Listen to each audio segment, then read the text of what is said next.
السلام علیکم، کیسے ہیں آپ سب؟ امید ہے خیریت سے ہوں گے۔ اس دعا کے ساتھ جہاں رہیں ہنستے رہیں مسکراتے رہیں، دوسروں کے چہرے پر خوشیاں بکھیرتے رہیں۔ ناول تیری باندھی ہوں، از قلم ماہین شاہ، ایپیسوڈ نمبر 33۔ اگر آپ میرے چینل پر نئے ہیں تو جلدی سے جا کے میرے چینل کو لائک شیئر سبسکرائب کریں۔ آئیں اپنے ناول کا آغاز کرتے ہیں۔ حوریہ منگنی کے باری شدہ ڈریس میں سجی دجی بیٹھی تھی۔ عافیہ بیگم اسی کے پاس تھی۔ حوریہ نے ان سے وجہ نہیں پوچھی تھی کہ وہ کیوں نہیں آیا، لیکن عافیہ بیگم حوریہ کو دیکھ کر پریشان تھی۔ وہ بالکل سنجیدگی سے بیٹھی ہوئی تھی، اس لیے وہ نارملی بات نہیں کر پا رہی تھی اس سے۔ منگنی کا فنکشن حوریہ شاہ کے نانا کے حویلی پر کیا گیا تھا۔ وہ حویلی ویران تھی۔ آخر رہنے والے اس دنیا سے چلے گئے تھے۔ ایک بیٹا جسے اس حویلی میں رہنا چاہیے تھا وہ لندن میں ہوا کرتا تھا۔ سال میں ایک دو دفعہ وہ آیا کرتے تھے۔ عافیہ بیگم کی دو بہنیں تھیں اور ایک بھائی شفیع بیگم جو سلطان شاہ کی والدہ تھی۔ وہ حیدرآباد میں مقیم تھی۔ ایک تانیہ بیگم جو حوریہ شاہ کی والدہ تھیں۔ ساری حویلی کو خوبصورتی سے سجایا گیا۔ لان میں سارا ایونٹ آرگنائز کیا گیا تھا۔ منگنی کی رسم کے لیے حوریہ کو سٹیج پر لایا گیا۔ حوریہ شاہ نے ارسلان خان کو دیکھا تو دونوں کی نظریں ملی۔ وہ پہلے ہی اسے دیکھ رہا تھا۔ اس نے اپنا ہاتھ بڑھایا تو حوریہ کے ہاتھ کانپنے لگے۔ اس نے ایسا کبھی چاہا ہی نہیں تھا۔ یہ سامنے کھڑا انسان کبھی ایسی فہرست میں تھا ہی نہیں، بلکہ کسی بھی فہرست میں نہیں تھا۔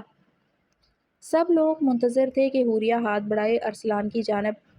حوریہ کے کانپتے ہاتھوں کو دیکھ کر ارسلان نے خود ہی اس کا ہاتھ تھاما اور صحیح جگہ پر لا کر بٹھایا۔ تم ٹھیک ہو؟ کچھ دیر اسے ریلیکس کرنے کے بعد وہ بولا، مجھے آپ کہہ کر بلایا کرو۔ سیدھی کمر کرتی وہ اب صرف لوگوں کو دیکھ رہی تھی۔ کچھ دیر پہلے جو نروس تھی، اچانک اتنی اکڑ دیکھ کر وہ امپریس ہوا تھا۔ ٹھیک ہے، فی الحال یہ بتائیں آپ ٹھیک تو ہیں؟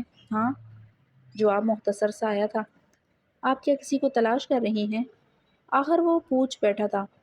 حوریہ شاہ نے فوراً نفی میں سر ہلایا۔ مجھے جنہیں تلاش کرنے کی ضرورت پڑے میں انہیں چھوڑ دیتی ہوں۔ وہی مغرور سا لہجہ۔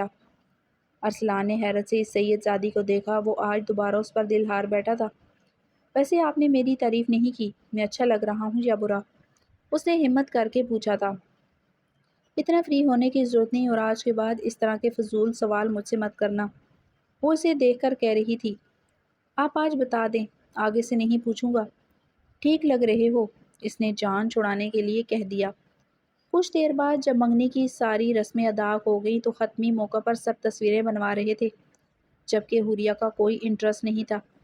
ویسے عدیان نہیں آیا؟ ارسلان نے ایک نظر گھما کر کہا۔ حوریہ کا دل دھڑکا تھا۔ عدیان شاہ کے نام پر بمشکل اس نے خود کو سنبھالا۔ وہ آپ کا دوست ہے؟ بنا کسی تاثر کے اس سے پوچھ رہا تھا۔ حوریہ نے نفی میں سر ہلایا۔ صحیح، میرے خیال میں اس کی کمپنی بھی اچھی نہیں ہے۔ مجھے بات نہیں کرنی اس بارے میں۔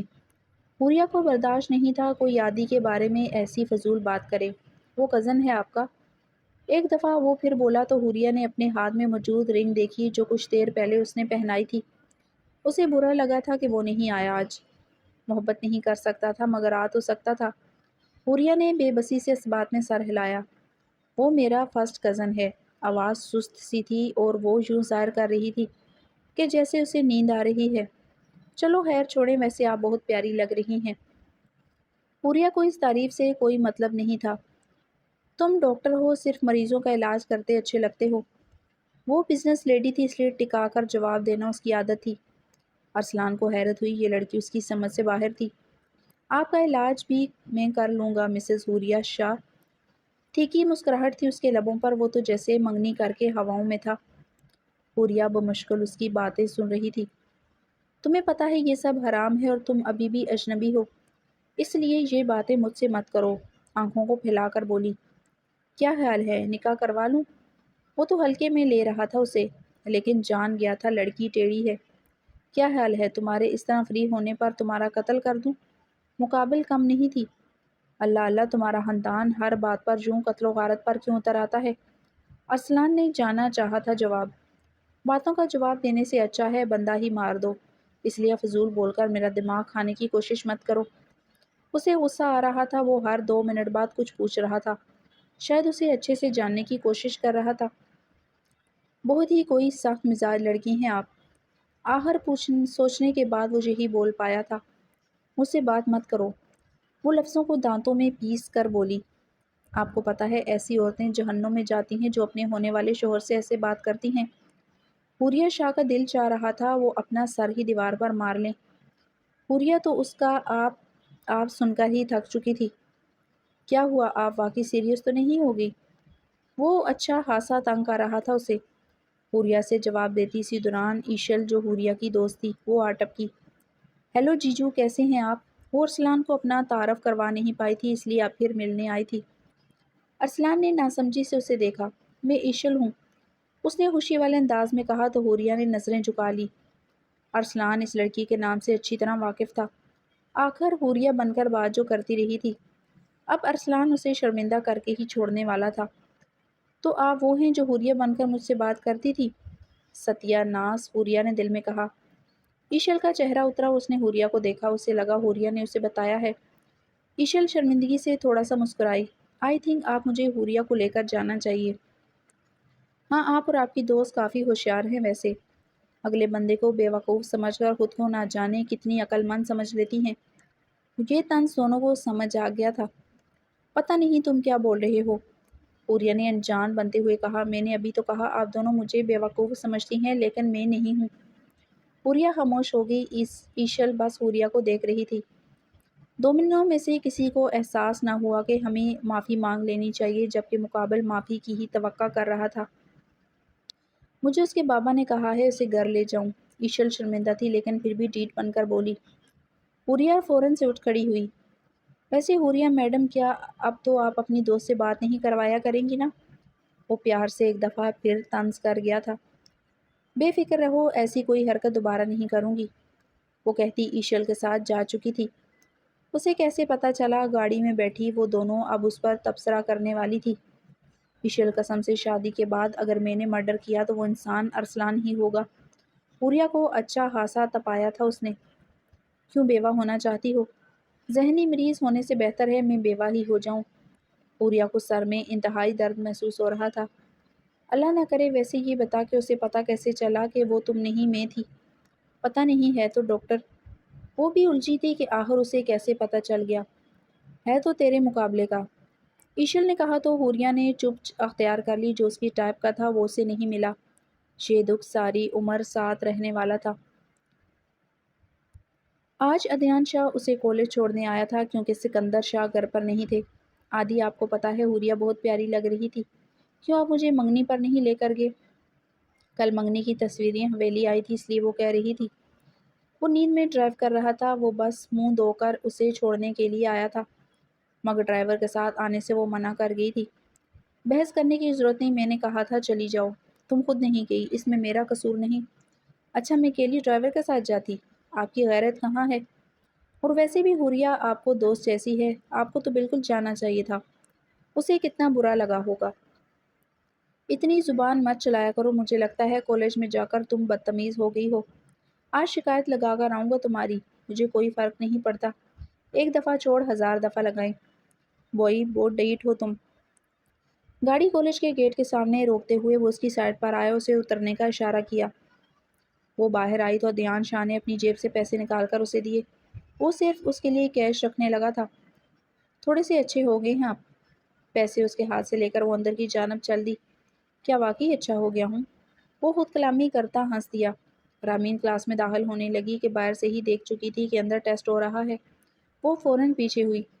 اس نے بالکل پریپریشن نہیں کی تھی اس لیے کیفے میں جا کر بیٹھ گئی۔ ارم اور امائمہ ٹیسٹ دے کر کیفے میں آئی۔ کلاس میں کیوں نہیں آئی تھی؟ امائمہ نے پوچھا تو رامین نے بالوں میں ہاتھ پھیرا۔ وہ سب چھوڑو، میں موبائل لے کر آئی ہوں، رامین شاہ نے آہستگی سے کہا۔ کیا؟ وہ دونوں مدھم سا بولتی اس کے پاس بیٹھی۔ کسی کو بتانا مت، تصویریں بنائیں گے۔ وہ سکون سے بولی کہ امائمہ پراکٹر تھی اس لیے اسے تو ڈر لگ رہا تھا۔ تمہیں لانا نہیں چاہیے تھا، ارم نے کہا۔ یار اتنی ڈرپوک کیوں ہو تم دونوں؟ رومی بات ڈر کی نہیں، ایک دفعہ کالج والوں کے ہاتھ خون لگ جائے پھر گھر میں سے کسی کو آنا پڑتا ہے۔ امائمہ نے اسے تفصیل سے بتایا۔ خیر چھوڑو یہ سب، میں بہت اسمارٹ ہوں، یقیناً ہم پکڑے نہیں جائیں گے۔ ایسے مت کہو جیسے تم کہہ رہی ہو، یقیناً ہم پکڑے جائیں گے۔ ارم نے پریشانی سے اپنی پیشانی کو مسلا۔ فکر مت کرو، دونوں کے اترے چہروں کو دیکھ کر بولی۔ اللہ کرے ایسا ہی ہو۔ ویسے تمہارے فون کا رزلٹ کافی اچھا ہے۔ ارم اب اس کے فون کو چھپا کر دیکھ رہی تھی۔ ہاں ہے تو اچھا۔ ارم نے گیلری اوپن کی تو ارم اور امائمہ نے ایک لمحہ لگائے بغیر اسے دیکھا۔ فون میں رامین کی تصویریں تو تھی لیکن ایک ہائڈ فیس تصویر تھی، کسی لڑکے کے بالوں کی جن پر اس کا ہاتھ تھا۔ رامین نے دونوں کو دیکھا۔ یہ میری دوست کی ہے، تھوڑا سا مسکرا کر بولا تاکہ انہیں شک نہ ہو۔ ارم تمہیں کیا لگتا ہے؟ امائمہ کی تیکھی نظریں اس پر ہی جمی ہوئی تھی۔ یہ تمہارے ہاتھ پر رنگ کیسی ہے؟ ارم نے امائمہ کی بات سن کر کہا، تم دونوں کو پتہ نہیں کیا ہو گیا ہے، بس ایک تصویر ہی تو ہے۔ رامین نے فون اس کے ہاتھ سے لیا۔ اچھا چلو شاباش، ڈیلیٹ کر دو، اچھی لڑکیاں ایسی تصویریں نہیں رکھتی۔ امائمہ نے اس کے کندھے پر ہاتھ رکھتے ہوئے کہا، کر دوں گی گھر جا کر۔ ابھی اپنا اپنا نمبر بتاؤ، وہ چٹ پتہ نہیں کہاں رکھ بیٹھی ہوں۔ رامین نے بات کو گول کرتے ہوئے دونوں کا نمبر سیو کیا۔ کل کہاں مصروف تھے جو منگنی پر نہیں آئے؟ شاہ حویلی میں حافظ شاہ کی آواز گونج رہی تھی اور ہمیشہ کی طرح وہ آج بھی اپنے بیٹے پر برس رہے تھے۔ ڈیڈ طبیعت ٹھیک نہیں تھی۔ وہ مختصر سا بولتا کریم رنگ کے صوفے پر جا کر اوندے منہ لیٹ گیا۔ یہی سیکھا ہے تم نے لندن میں؟ وہ ہمیشہ لندن کو بیچ میں ہی لایا کرتے تھے۔ جی حافظ شاہ، وہاں اور بھی بہت کچھ سیکھا ہے، لیکن یہاں وہ کروں گا تو یقیناً بار بار آپ کے ہاتھوں کی چھاپ میرے منہ پر نظر آیا کرے گی۔ وہ بالکل سیریس ہو کر کہہ رہا تھا جبکہ حافظ شاہ نے گہری نظروں سے اسے دیکھا۔ واپس لندن چلے جاؤ۔ حافظ شاہ اب یہی چاہتے تھے کہ وہ کچھ سالوں کے لیے واپس چلا جائے۔ عدنان شاہ نے چہرہ اٹھایا، اس کی آنکھوں میں ویرانی تھی۔ وہ اپنے بات سے کچھ کہہ نہ پایا۔ میں آدھے گھنٹے تک آفس پہنچ جاؤں گا، وہ سنجیدگی سے کہتا چلا گیا تھا۔ حافظ شاہ سمجھ گئے تھے اسے برا لگا تھا۔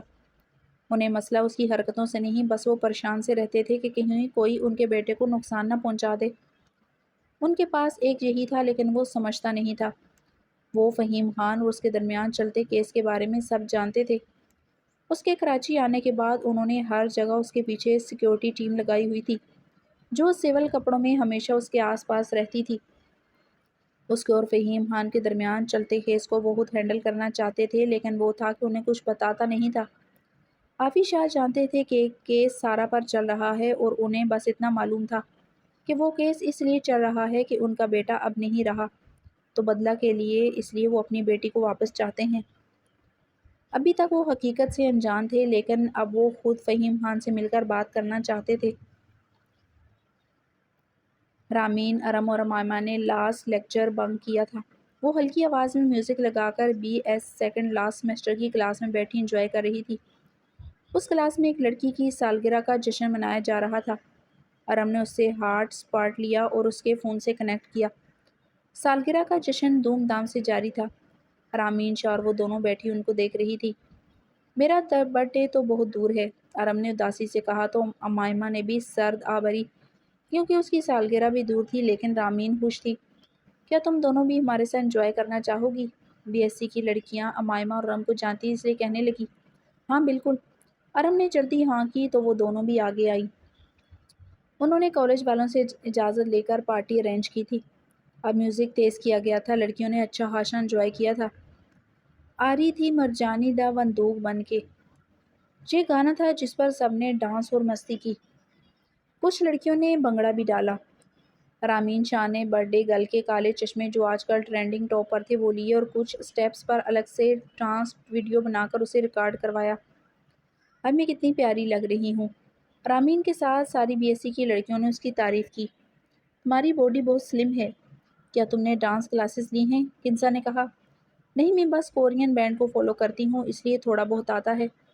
واہ، ہماری رومی تو واقعی کمال ہے، امامہ نے خوشی سے کہا۔ ہاں یہ تو ہے، رامین کی اچھی دوستیں ہو گئی ہیں بی ایس والی لڑکیوں سے بھی۔ ویسے تم واقعی ہوشیار ہو، تم فون لائی اور کسی کو پتہ بھی نہیں چلا، شمائلہ جعفری نے کہا جو کنزا کی دوست تھی۔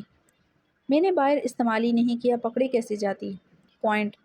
امائمہ اور ارم نے آج پہلی بار بنک کیا تھا اور رامین جو کبھی ٹاپ اسٹوڈنٹ رہا کرتی تھی آج نئے کالج میں صرف مستی کر رہی تھی۔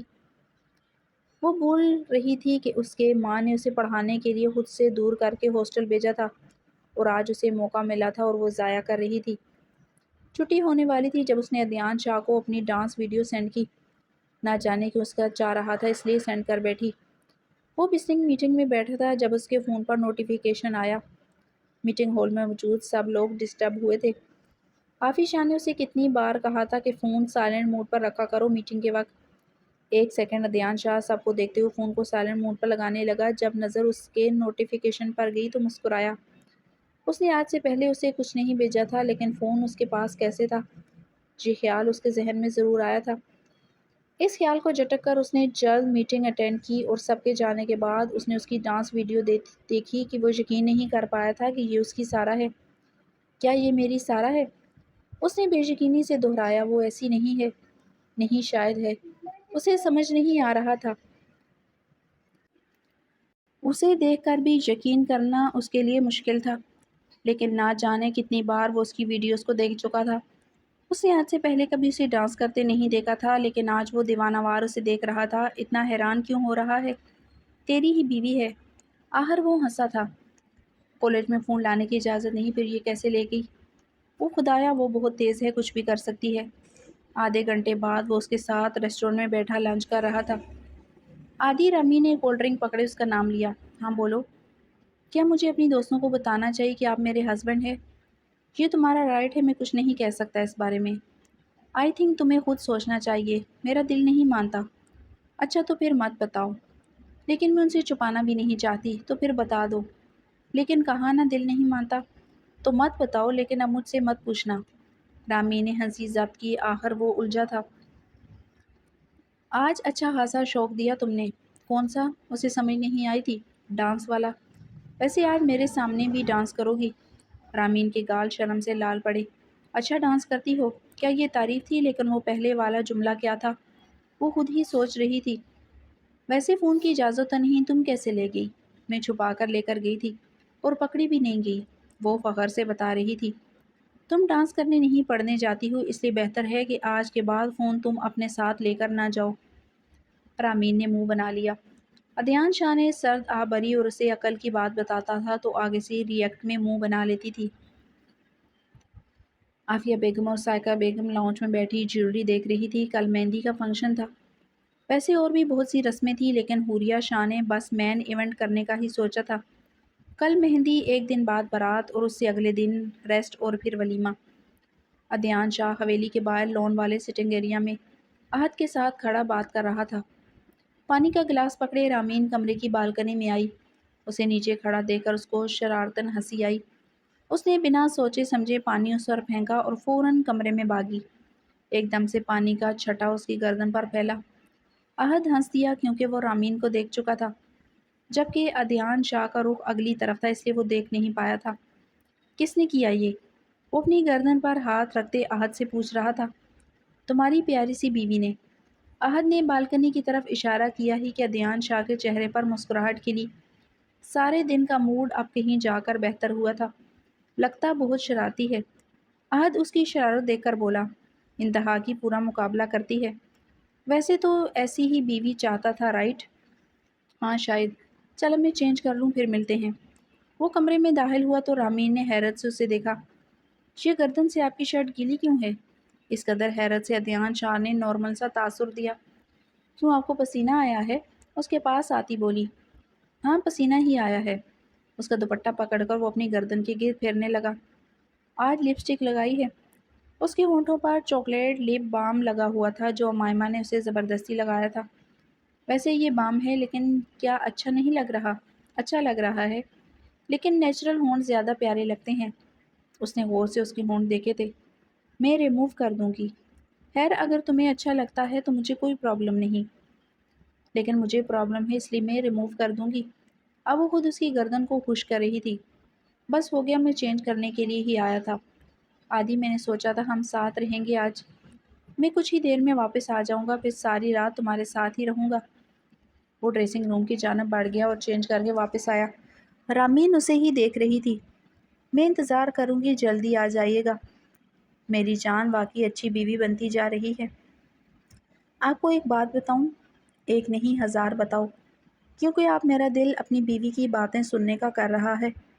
وہ بیڈ کی پشت سے ٹیک لگائے بیٹھ گیا۔ آپ تو باہر جانے والے تھے، اب نہیں جان رہا، تم بولو۔ وہ اس سے کچھ انچ دور بیٹھی۔ میری برتھ ڈے ہے کل، کہہ کر وہ اپنے ہاتھوں کی لکیروں پر انگلیاں پھیرنے لگی۔ اوہ واؤ، ایڈوانس ہیپی برتھ ڈے سارا، تھینکس۔ وہ دل سے خوش تھی صرف اس کے وش کرنے پر۔ یہ دوسری سالگرہ تھی جو اس انسان کے ساتھ تھی، لیکن پچھلے سال رشتے الجھے ہوئے تھے۔ تمہیں پتہ ہے 3 دن بعد میرا بھی برتھ ڈے ہے۔ کل 2 ستمبر تھی، یعنی 4 ستمبر کو ادیان شاہ کی سالگرہ کا دن تھا۔ رامین بے یقین تھی یہ اتفاق کیسا تھا۔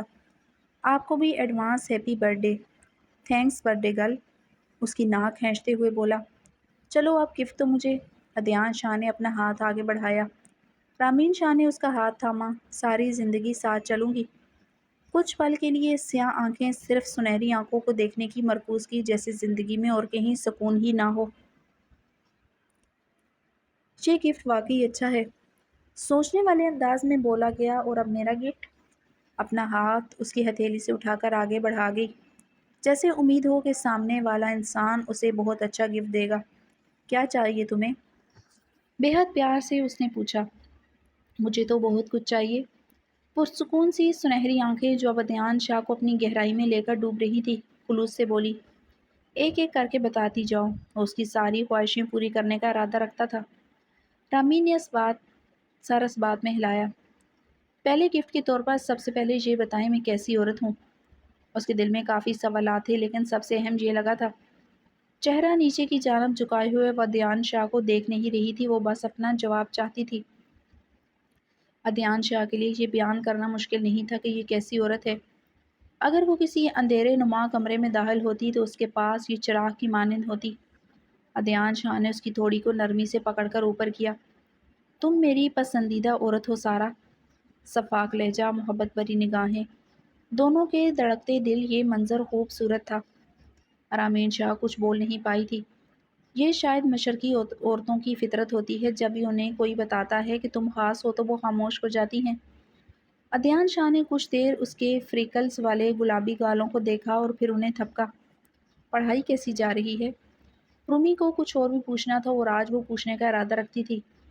دوسری عورتیں، شاید یہ دوسرا سوال تھا۔ وہ پوچھ رہی تھی کہ اس کی زندگی میں دوسری عورتیں کتنی اہم ہیں۔ وہ ایک عورت اس لیے برداشت نہیں کر سکتی تھی کہ اس کا شوہر اس کے علاوہ کسی اور عورت کو دیکھے۔ ادیان شاہ کو محسوس ہوا یہ اب مکمل اس کی ہو چکی ہے۔ اس نے بہت انتظار کیا تھا اسے اپنی محبت میں گرفتار کرنے کا، اور آج ایسے سوالات پر اسے یقین ہو گیا تھا کہ سامنے بیٹھا وجود صرف اس کا ہے۔ اس نے اس کے چہرے کو نرمی سے اپنے ہاتھوں میں لیا۔ دوسری کوئی نہیں، صرف تم۔ کل بھی تم تھی، آج بھی، اور ہمیشہ تم ہی رہو گی۔ صاف گوئی سے کہتا اب وہ اس کی پیشانی چوم رہا تھا۔ یہ سب کیسے ہو گیا؟ کچھ ہی مہینوں میں سب بدل گیا تھا۔ اتنی نفرت تھی اسے ادیان شاہ سے، آخر کہاں گئی؟ اس شخص کے لمس کو ایسے محسوس کر رہی تھی جیسے نہ جانے کتنا ترسی تھی۔ آنکھیں بھیگ چکی تھیں، وہ ایسا نہیں چاہتی تھی، یا شاید چاہتی تھی جو اب پانا مشکل تھا۔ تم وہ عورت ہو جس کے بعد میں نے کبھی کسی لڑکی سے یہ نہیں کہا کہ میں تم سے شادی کروں گا۔ رامین شاہ کے دل میں سکون اترا، وہ یہی تو سننا چاہتی تھی۔ تم جانتی ہو جب ہم نفرت کے رشتے میں بندھے ہوئے تھے تب بھی میں خود پر صرف تمہارا حق سمجھتا تھا۔ اس نے محبت سے تاکید کی۔ اس معاملے میں کبھی تمہارے ساتھ دھوکہ کرنے کا نہیں سوچا۔ بے حد شفقت تھی آنکھوں میں، وہ بس خاموشی سے سن رہی تھی۔ پھر چند پل خاموشی کے گزرے تھے۔ میں آپ کے ساتھ رہنا چاہتی ہوں۔ اور کچھ دیر بعد خاموشی ٹوٹی۔ وہ مسکرایا۔ سب کچھ بدلا، اسے حصار میں لیا۔ میں تمہیں خوش رکھوں گا، وہ صرف یہی کہہ سکتا تھا۔ جانتی ہوں، لیکن آج کے بعد آپ میری ساری باتیں مانیں گے۔ Okay done. اور کوئی حکم؟ حکم تو نہیں، بس ماما سے ملنا چاہتی ہوں۔ جانتی ہوں آپ نے کہا تھا میں فون پر ان سے رابطہ کر سکتی ہوں، لیکن ان کا نمبر بند ہے۔ وہ کچھ بول نہیں پایا تھا۔ وقت گزرنے کے ساتھ ساتھ یہ سب زیادہ مشکل ہوتا جا رہا تھا۔ جہاں ایک طرف اس کا رشتہ ٹھیک ہو رہا تھا، وہیں دوسری طرف وہ نہ جانے کتنی حقیقتوں سے اسے انجان رکھے ہوئے تھا۔ وہ خود بھی جانتا تھا جس دن سچ سامنے آیا بہت کچھ بکھرے گا۔ فہیم خان سے لڑنا بہت آسان تھا، سامنے بیٹھے اس وجود سے لڑنا ایسے تھا جیسے اپنی زندگی سے لڑنا۔ میں اسلام آباد جانا نہیں چاہتا، اس لیے ٹاپے کو بند ہی رکھو۔ وہ پرکشش شخصیت کا نوجوان اسے کھونے کے ڈر سے ایک اور جھوٹ بول چکا تھا۔ رامین شاہ اس کے سینے پر ہاتھ رکھتی پیچھے ہوئی۔ مجھے کچھ نہیں پتا، مجھے ہر حال میں جانا ہے تو جانا، ضدی سے انداز میں بولی۔ مجھے پہلے ہی پتا تھا ہم 15 منٹ سے زیادہ نارمل رہ کر بات نہیں کر سکتے، اس لیے خدا حافظ۔ وہ اٹھا کے رامین کی آنکھوں میں موٹے موٹے آنسو بھر آئے جس وجہ سے وہ باہر قدم بڑھا نہیں پایا تھا۔ اس کا رونا اسے تکلیف دیتا تھا، پہلا ایسے نہیں ہوتا تھا، لیکن اب اسے خود تکلیف ہوتی تھی۔ اچھا چلو رونا بند کرو پھر حق کرتا ہوں تمہیں، ورنہ تم میری شرٹ بھگو دو گی، وہ اسے چھیڑتے ہوئے بولا۔ رامین نے اپنے آنسو صاف کیے، اس کا موڈ چٹکی بھر میں ٹھیک ہوا تھا۔ کیا تم ہنسنے لگی ہو؟ اس کی چانک غور سے دیکھتے ہوئے وہ پوچھ رہا تھا۔ کیا آپ کو مسئلہ ہے؟ نہیں، بلکہ مجھے خوشی ہوگی، آخر کل برتھ ڈے ہے میری بیوی کا، اس لیے رونا تو بالکل نہیں چاہیے، پر رلانے والے آپ ہی ہیں۔ چلو یار، اب تمہیں اچھا سا گفٹ دوں گا، اس لیے پہلے گفٹ کے بدلے حق دے دو۔ وہ ہمیشہ اسے کسی چیز کا لالچ دے کر جو چاہتا تھا وہ کروا لیا کرتا تھا۔ کیا دیں گے؟ وہ لالچ میں آتی بولی۔ بہت اچھا گفٹ دوں گا۔ ٹھیک ہے۔ وہ ہنستے ہوئے اس کے گلے سے آ لگی، اسے سکون ملا تھا۔ تم بس رویا مت کرو یار، جان نکل جاتی ہے۔ آپ بہت اچھے ہیں عادی۔ اس کا لہجہ خوشی سے بھرا ہوا تھا، شاید گفٹ لینے کی خوشی تھی اسے۔ کاش میں ویسا ہوتا جیسا تم کہتی ہو، وہ مدھم سا بولا۔ آج آپ بہت اچھے لگ رہے ہیں۔ وہ ہنس دیا تھا اس کے یوں مکھن لگانے پہ۔ میں جانتی ہوں اب آپ مجھے سزا نہیں دیا کریں گے۔ ہاں بالکل، میں کوشش کروں گا اپنا غصہ تم پر نہ اتارا کروں۔ یہ معصوم لڑکی واقعی اس کے ظلم کا بہت شکار ہوئی تھی، اور وہ شرمندہ بھی تھا۔ رات کے 12 بجنے میں کچھ وقت تھا، وہ ایکسائٹڈ تھا۔ آخر آج رامین کی سالگرہ کا دن تھا۔ حویلی کی چھت پر اس نے کافی اچھا ڈیکور کروایا تھا۔ گھر کے سبھی افراد جاگ رہے تھے۔ عدنان شاہ نے سائقہ بیگم کو بھی شرکت کرنے کا کہا تھا، اور ایسا ہو ہی نہیں سکتا تھا۔ ان کا عادی کچھ کہے اور وہ نہ مانتی، اور یہ دن سائقہ بیگم کے لیے بہت خاص تھا، اس لیے وہ انہیں بری نہیں لگی تھی۔ میں میسج کرتا ہوں اسے، وہ اوپر آئے گی تو یقیناً خوش ہوگی۔ عدنان شاہ نے اسے میسج کیا، لیکن وہ آرام سے سو رہی تھی۔ میں لے کر آتا ہوں، لگتا ہے سو گئی۔ 12 بجنے میں 10 منٹ رہ گئے ہیں، ٹائم پر لے آنا اسے، سکندر شاہ نے پیچھے سے کہا۔ ہم ٹھیک ہیں، میں بھی آپ کے ساتھ آؤں بھائی، فریشا نے معصوم سی آواز میں کہا۔ نہیں بری، اسے پتہ چل جائے گا، آپ یہیں رکو۔ عدنان شاہ نے نیچے کی جانب بڑھا۔ سائقہ بیگم مسکرائی، وہ ایسے ہی تو خوش دیکھنا چاہتی تھی اپنے گھر والوں کو۔ اہل کے جانے کے بعد یہ پہلی سالگرہ تھی جب سارے گھر والے ایک ساتھ رات کے 12 بجے چھت پر تھے۔ وہ کمرے میں آئے کہ اسے سوتا ہوا دیکھ کر اس نے پہلے پانی کا گلاس پکڑا۔ اس کے ساتھ رہ کر وہ اتنا تو جان گیا تھا اسے اٹھانا مشکل ہے، اس لیے پانی کے کچھ چھینٹے اس کے چہرے پر ڈالے تو وہ جھٹکے سے جاگی۔ عادی، وہ اسے دیکھ کر روتو سی آواز میں بولی۔ عدنان شاہ نے گلاس سائڈ پر رکھا۔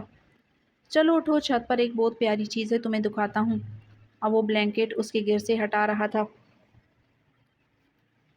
وہ بلیک سوٹ میں تھی۔ رامین نے اپنے چہرے پر ہاتھ رکھ لیے کیونکہ وہ سونا چاہتی تھی۔ عدنان شاہ نے ایک نظر گھڑی پر ڈالی، پھر اسے کندھوں سے پکڑ کر بٹھایا۔ اس نے ہلکی ہلکی آنکھیں کھولی۔ گڈ گرل، چلو اب جوتے پہنو۔ وہ کیا مصیبت ہے؟ رامین نے چپل پہنی۔ اللہ پوچھے آپ سے، آخر مجھ معصوم نے کیا بگاڑا ہے آپ کا؟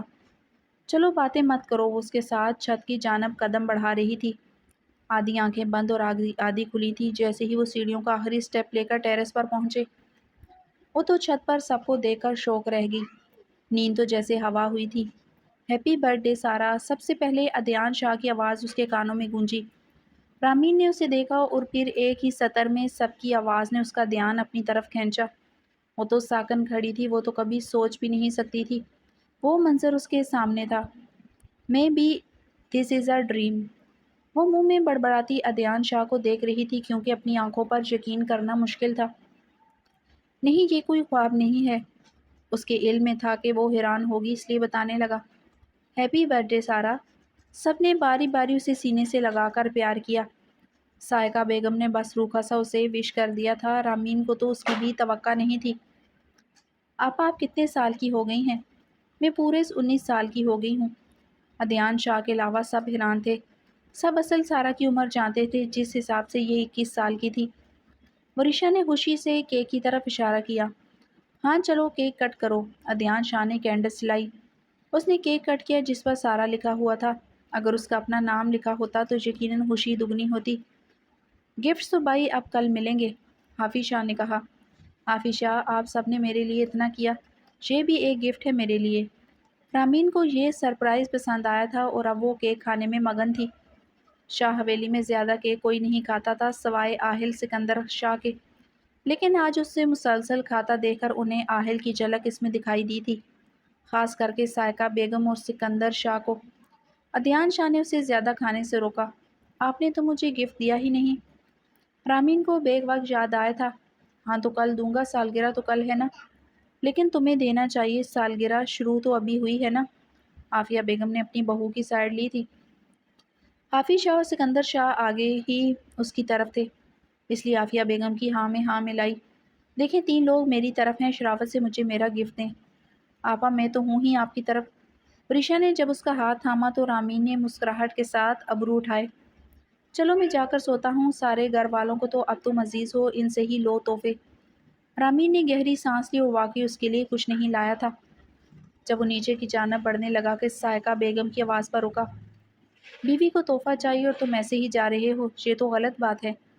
رامین کے ساتھ سبھی پریشان یا حیران کن دونوں ہی صورتحال سمجھنا مشکل ہو رہا تھا کہ آخر انہیں حیرت ہو رہی ہے یا وہ پریشان تھے کہ سائقہ بیگم کو ہو کیا گیا۔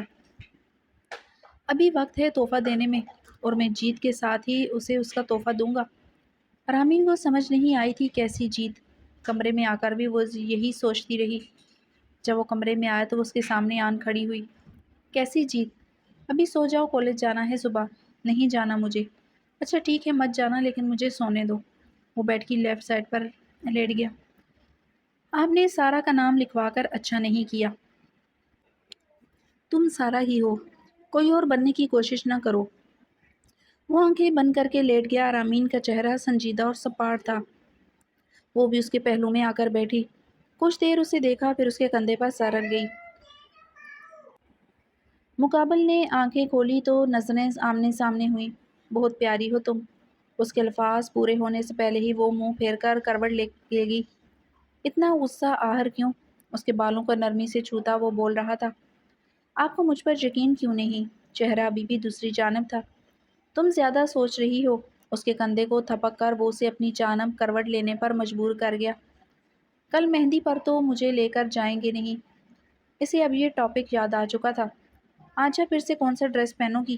وہ ایکسائٹڈ ہوئی تھی۔ چہرے کے تاثرات خوشی صاف ظاہر کر رہے تھے۔ امی ہی کرتی ہیں شاپنگ، یقیناً تمہاری بھی انہوں نے ہی کی ہوگی۔ آپ کو پتہ ہے میری ماما بھی بالکل آپ کی امی کی طرح میرے لیے چیزیں خریدا کرتی تھی۔ بتانے والا انداز محبت سے بھرا ہوا تھا۔ ایک لمحہ عدیان شاہ نے سوچا کہ اسے سچ بتا دیتا ہوں، لیکن پھر اگلے ہی لمحے وہ سکون ابھی اس کے پاس تھا، وہ سب تہس نہس ہو جاتا۔ وہ اس کے فریکلز پر ہاتھ پھیرنے لگا۔ مجھے یہ بہت پیارے لگتے ہیں سارا۔ اتنے بھی پیارے نہیں۔ ہاتھ سے اس کے کان کو پکڑا، اس کی پیرسنگ کو غور سے معائنہ کرتی بولی۔ نہیں یہ واقعی بہت پیارے ہیں۔ ایک دفعہ پھر اس نے فریکلز کو چھوا۔ رامین کو شرم آئی، اس نے زور سے اس کے کان کو کھینچا۔ عدیان کو سمجھ نہ آئی یہ کیسا ری ایکٹ ہے۔ مقابل نے اور زور سے اس کا کان کھینچا تو اس نے فوراً اس کا ہاتھ ہٹایا۔ اتنی شوخی کیوں ہو رہی ہو؟ اسے تکلیف ہوئی تھی اب، اس لیے اپنے سرخ ہوتے کان پر ہاتھ رکھ کر وہ اسے سہلا رہا تھا۔ او سوری سوری، وہ کہتی کھل کر ہنسی۔ تم صحیح کہہ رہی تھی، بالکل پیارے نہیں تمہارے فریکلز۔ کیا واقعی؟ آنکھیں اس کی نظروں کا تعاقب کر رہی تھی۔ اور کیا جھوٹی تعریف کر رہا تھا؟ لیکن تم تو زیادہ ہی بن رہی تھی، اس لیے اب سچ سن لو، بالکل بھی پیاری نہیں ہو تم۔ رامین کو کوئی فرق نہیں پڑا تھا۔ پتہ نہیں آپ کو سچ بولنا بھی کیوں نہیں آتا، لیکن خیر میں دعا کروں کہ میرے شوہر کی آنکھوں کے سامنے سے اندھیرا چھٹ جائے اور اسے میں صاف دکھائی دوں۔ اندھیرا تو بہت پہلے ہی چھٹ چکا تھا، اس نے دل میں کہا۔ حیدرآباد میں صبح کے وقت جم سے واپسی پر سلطان شاہ کی گاڑی خراب ہو چکی تھی۔ اس نے مکینک کو فون کیا۔ وہ جب مکینک آئے تو اس نے آدھا گھنٹہ اسے انتظار کرنے کا کہا۔ گھر جا کر اس نے کراچی کے لیے بھی نکلنا تھا۔ اس کے گھر والے حوریہ شاہ کی منگنی والے دن ہی چلے گئے تھے، لیکن وہ تھوڑا بیزی تھا، اس لیے اس دن جا نہیں پایا تھا۔ وہ ایک اچھا بزنس مین بن چکا تھا اپنے باپ کے نام کی بدولت۔ اس کا دبئی میں اچھا خاصا نام تھا۔ صرف حوریہ شاہ کی شادی کے لیے وہ یہاں پر رکا ہوا تھا۔ شادی کے بعد اسی ہفتے کی آخر میں وہ دبئی جا رہا تھا۔ ایک لڑکی کے ساتھ اس کے تعلقات بڑھ رہے تھے آج کل۔ وہ مصروف رہنے والا اب زندگی اپنے حساب سے جینے لگا تھا۔ وہ قریب بنے ایک پار میں ٹہلنے کے لیے چلا گیا جہاں سکون ہے۔ ابھی وہ آگے بڑھتا کہ بچے کی رونے کی آواز اسے سنائی دی۔ پارک میں صرف کچھ ہی لوگ تھے جو آرام سے چل پھر رہے تھے، انہیں رونے کی آواز ہی نہ آ رہی ہو۔ سلطان شاہ نے ادھر ادھر دیکھا اور جس سمت سے آواز آ رہی تھی اسی کی جانب بڑھا۔ ایک سایہ دار درخت جس کے نیچے ایک لکڑی کا ڈبہ نما کچھ بنا تھا۔ سلطان شاہ نے ایک نظر اور لوگوں کو دیکھا جنہیں ابھی بھی فرق نہیں پڑ رہا تھا کہ کوئی بچہ رو رہا ہے۔ اس نے اپنے ہونٹوں پر زبان پھیری اور مشکل سے اس ڈبے کو کھولا۔ اندر والا منظر دیکھ کر اس کی آنکھیں بھیگ چکی تھیں۔ اس نے ایک سیکنڈ لگائے بغیر اندر سے بلک بلک کر روتی ایک بچی کو نکال کر اپنے سینے سے لگا لیا۔ اس بچی کی نیلی آنکھیں تھیں جو نہ جانے کتنا رو چکی تھی۔ اوہ! اس نے گہری سانس لی اور اس بچی کو چوما۔ وہ تقریباً 6 ماہ کی تھی اور پسینے میں بھیگی ہوئی تھی۔ اس کے سینے کے ساتھ لگی وہ معصوم سی جان لمبے لمبے سانس بھر رہی تھی۔ سلطان شاہ نے آؤ دیکھا نہ تاؤ وہ پارک میں بنی ایک کینٹین پر آؤ پانی کی 2 بوتلیں لے کر اس بچی کے وجود کو پانی سے تر کیا تاکہ اس کی گرمی دور ہو۔ وہ کافی بھوکی لگ رہی تھی۔ اس نے دکاندار سے کیک وغیرہ لے کر اسے کھلائے۔ اس کینٹین پر دودھ نہیں تھا اس لیے وہ جوس پلا رہا تھا اسے، اور وہ بخار میں بھی پیتی جا رہی تھی۔ نہ جانے کتنی بھوکی لگی تھی اسے۔ اس کی ماں کہاں ہے؟ اس کے ذہن میں یہ سوال آیا تو وہ دوبارہ اس گیلے کپڑوں والی بچی کو اٹھا کر اسی جگہ پر آیا کہ شاید اس کی ماں اسے یہی ملے گی۔ وہ 2 گھنٹے سے اس بچی کو لے کر بیٹھا ہوا تھا۔ اب تو کپڑے بھی سوکھ چکے تھے۔ اس معصوم کو بخار ہو رہا تھا لیکن کوئی اسے لینے آ نہیں رہا تھا۔ وہ سلطان شاہ کے سینے کے ساتھ لگی سو رہی تھی۔ رو رو کر اب وہ سو گئی تھی۔ کوئی جانتا ہے اس کی ماں کون ہے؟ اب وہ پارک میں آتے جاتے لوگوں سے پوچھ رہا تھا۔ لوگ نفی میں سر ہلاتے آگے بڑھ رہے تھے۔ میں اسے لے کر اس کی ماں کو نہیں ڈھونڈ سکتا، اسے بہت بخار ہے۔ گاڑی ٹھیک ہونے کی اطلاع اسے 1.5 گھنٹہ پہلے ہی مل چکی تھی لیکن وہ اس کی ماں کے آنے کی آس پر اسی جگہ پر رہا۔ لیکن اب وہ یہاں پر انتظار نہیں کر سکتا تھا۔ وہ اس بچی کو گاڑی میں لایا اور اس کی ایک تصویر لی۔ گاڑی کا اے سی آن کیا اور گاڑی کے دروازے کو اچھے سے بند کرتا پارک کے مین ڈور پر آیا۔ سی سی ٹی وی فوٹیج میں اس نے دیکھا کہ اس کے بعد امید ختم ہو چکی تھی کہ ان لوگوں تک کبھی پہنچ پائے گا۔ 2 آدمی منہ پر ماسک چڑھائے اس بچی کو چھوڑ کر چلے گئے تھے۔ کوئی کیسے چھوڑ کر جا سکتا ہے اور وہ بھی اپنی بیٹی کو؟ سلطان شاہ گاڑی میں واپس آ بیٹھا اور اس بچی کو دیکھ کر وہ رویا تھا۔ آپ ایسے لوگوں کو بیٹیاں دیتے کیوں ہیں جو ان کو پھینک دیتے ہیں؟ وہ اپنے رب سے کہہ رہا تھا۔ اس معصوم سی بچی کو دیکھ کر وہ برداشت نہیں کر پا رہا تھا۔ وہ اس بچی کو لیے ہاسپٹل آیا۔ ڈاکٹرز نے اسے چیک کیا تو انہوں نے بتایا کہ 18 گھنٹے سے بچی بھوکی تھی۔ اس بچی کو ڈرپس لگائی گئیں۔ وہ تھوڑی سی ٹھیک ہوئی اور آنکھیں کھولتی سلطان شاہ کو دیکھنے لگی۔ کیا پرنسس ٹھیک ہے اب؟ وہ شفقت بھرا ہاتھ اس کے سر پر رکھے بولا تو وہ بچی پلکوں کو جھپکنے لگی۔ کیا ہوا؟ میں آپ کا انکل ہوں، مجھ سے بات کر سکتی ہو آپ؟ وہ 6 ماہ کی تھی اس لیے بھی بولتی نہیں تھی۔ کچھ بچے ہوتے ہیں جو 1-2 لفظ ٹوٹے پھوٹے بول ہی لیتے ہیں اس عمر میں، لیکن وہ معصوم سی جان سہمی ہوئی تھی۔ اس عمر میں نہ جانے کتنی سختی کاٹ چکی تھی۔ ڈاکٹرز نے اس بچی کو داخل کر لیا تھا لیکن اس کی حالت پہلے سے تھوڑی بہتر تھی، لیکن وہ ابھی بھی بخار میں جھلس رہی تھی۔ کچھ بھی ہو جائے میرا کیس حل ہونا چاہیے، اگر نہیں تو میں خود کورٹ میں جانے کو تیار ہوں۔ آفس میں صغیر خان جو ایک مشہور وکیل تھے عدنان شاہ سے ملنے کے لیے آئے تھے کیس کے سلسلے میں۔ وہ فہیم خان والا کیس لڑ رہے تھے۔ کہاں تک معاملہ پہنچا ہے؟ فہیم خان کسی صورت بھی رضامند نہیں ہو رہا۔ نہ ہو رضامند، مجھے اس سے کوئی سروکار نہیں، بس کسی بھی حال میں جیت میری ہی ہونی چاہیے۔ سارا ہمارا کیس ایک ہی صورت میں مضبوط ہو سکتا ہے جب آپ کی بیوی خود کہے کہ وہ آپ کے ساتھ رہنا چاہتی ہیں۔ اسے اس سب میں گھسیٹنا ہوتا تو تم یہاں موجود نہ ہوتے۔ وہ اس فہیم خان کی اوقات ہے کیا؟ میرے ساتھ دھوکہ کیا ہے اس نے، اسے اپنے طریقے سے پیچھے کرو۔ میں کوشش کرتا ہوں، کوشش نہیں کر کے دکھانا ہے۔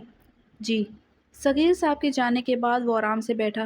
دل چاہتا ہے اس فہیم خان کو مار دوں، لڑا جاتا نہیں اور بڑا بنا پھرتا ہے۔ اس کا فیصلہ اس کا غصہ عروج کو چھو رہا تھا لیکن وہ جلد ہی اسے کنٹرول کر چکا تھا کیونکہ اسے ابھی رامین کے لیے گفٹ بھی لینا تھا ورنہ اس کا منہ بنتے وقت نہیں لگنا تھا۔ وہ سوچ رہا تھا ایسا کیا لے جو اس کے فائدے کا ہو۔ پہلے تو وہ حوریہ سے پوچھ لیا کرتا لڑکیوں کو کیا پسند ہوتا ہے، لیکن اب اس کے ساتھ ویسا رشتہ ہی نہیں رہا تھا کہ کچھ بھی پوچھ پاتا۔